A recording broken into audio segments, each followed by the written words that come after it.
تخفيف في الفتوى على الشخص الذي أمامه. أحيانا يضحك فرحا برحمة الله تعالى. خذ مثالا على ذلك.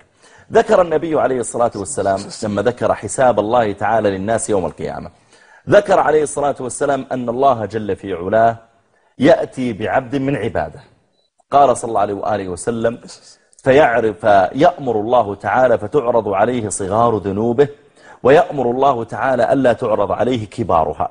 فإذا عرضت عليه صغار ذنوبه قيل له أتذكر ذنب كذا وكذا، فينظر يقول والله أنا اللي فعلت كذا وأنا اللي فعلت كذا، وفي كبائر إلى الآن هو خايف أنها تعرض، فيعرض الله تعالى عليه صغار ذنوبه وينظر إلى هذا الذنب وهذا الذنب وهذا الذنب وهو ينتفض حتى إذا ظن أنه هالك وإلى الآن كبار الذنوب ما رآها، فيقول الله تعالى له إني قد سترتها عليك في الدنيا وأنا أغفرها لك اليوم قد أبدلناها حسنات.